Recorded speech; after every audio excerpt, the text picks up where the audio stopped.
Hi everyone, hope you're doing well from wherever you're watching this channel, depending on your time zone.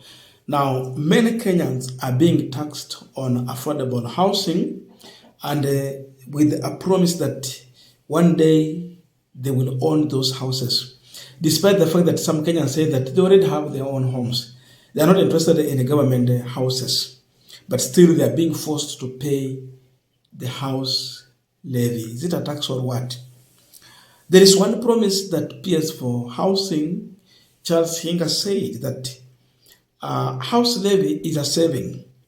That as you save, at least at one point, you can reclaim your saving with some interest on top. That is after 7 years. Or you get a house, you top up with something. That was his argument. And a move that was meant to make Kenyans feel comfortable when they are being deducted the house levy. But Addis Wahome has come out to expose William Ruto by speaking truth to what will happen as far as the issue of house levy is concerned. According to her, she is very clear. You will never own anything after being taxed to put up this house unit. Instead, you will just be required to buy fully. First of all, listen to what Charles Hinga said. The housing fund contribution is not a tax but a saving. It confers a direct right to either get an affordable unit or, after 7 years, if you don't want it, we give you back your money plus your return. That was in 2023, March 24th. PS for housing. Now listen to what Addis said on NTV Kenya. The money you are contributing is not supposed to give you a house. It is helping us build the house. After that, it is you who pays for that house. You just give your money to help the government build a house. The intended person to own that house, it is still you. But when you want to own it, just pay afresh. This is highway robbery. Why am I saying so? Look here. The housing, affordable housing, in fact, it was supposed to be a devolved function, so that all governors can do this one in their own counties and manage it in that way.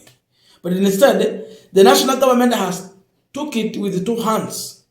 They don't want anything to go to county government. And how are they doing it? First of all, they come to the county government and ask the governor to provide free land for putting up this house unit. Hata huku vihiga wametenga shamba huku kila mahali. Every county lazima mtenge shamba, mpe national government for free. After being given free land with a title deed, then they will put up house unit using taxpayers' money. They deduct your money, put up the house. The material they are using to put up this house unit is not taxed. Cement, ikuwe ni chuma, ikuwe ni msumari, hawapigi ushuru. So they don't pay tax. But they put up this house unit. We lose taxes. We lose our money in the name of paying tax. Then we also lose county government land. Public land is gone. Your money is cut in the name of tax. Then they don't pay tax when they buy cement and other things. And they will do the house unit, then bring it to you at a very expensive price. In fact, when you compare to other developers, private developers are somehow cheaper than these guys. So they will do this unit and bring it back to you so much expensive. The question is, who is the beneficiary of these projects?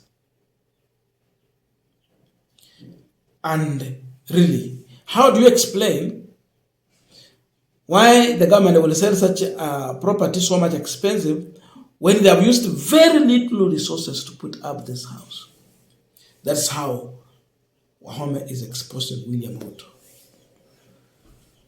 I will do a comparison, of course, with what Uhuru was able to do to confirm indeed Ruto is duping Kenyans.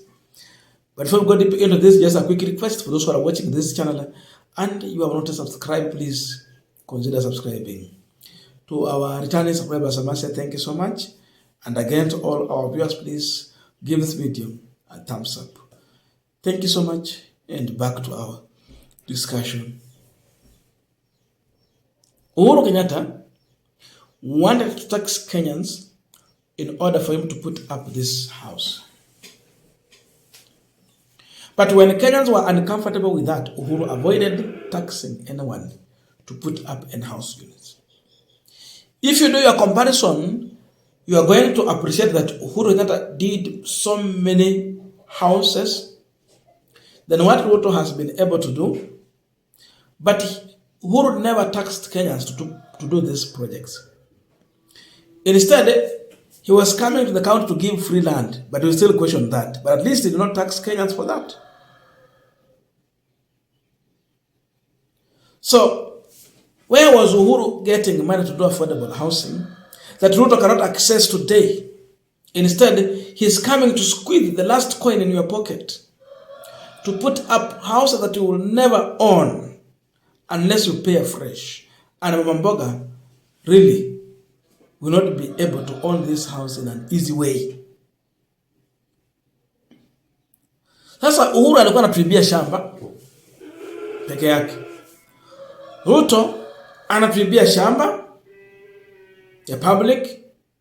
Huyu Ruto anatuibia pesa zetu kwa payslip, kwa wale wako na payslip, na hata siku hizi wamesema ya kwamba hata kama wewe huna payslip, kila mtu alipe hiyo ushuru. Huenda wataanza kuweka pale kwa njia nyingine.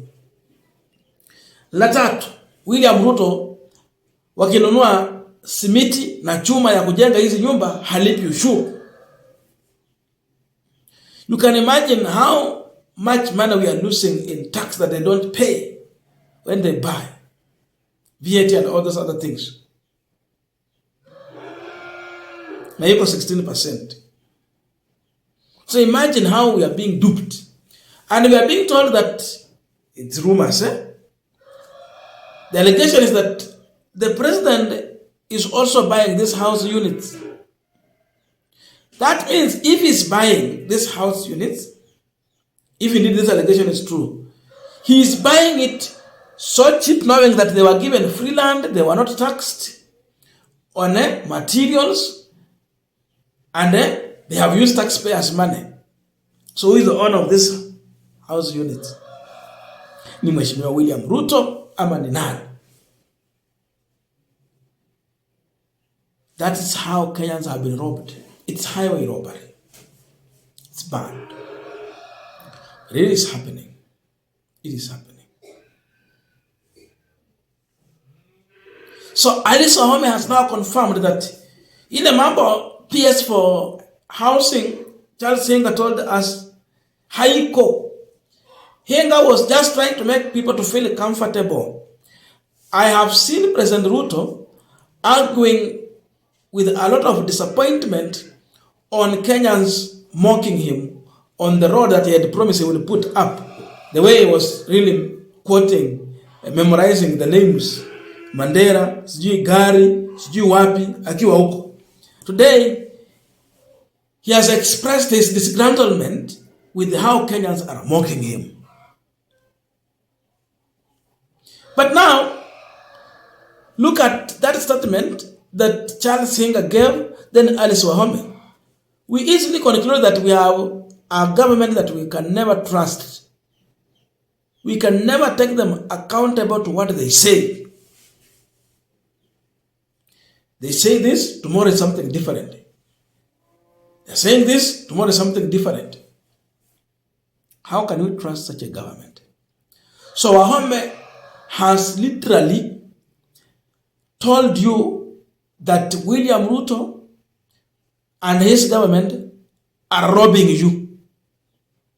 It's a highway robbery. They rob your land, they rob your payslip, and they rob taxes from this. And that's a sad story. I don't know your views, but let us put in the comment section to continue with this discussion. Thank you so much, and see you in our next video.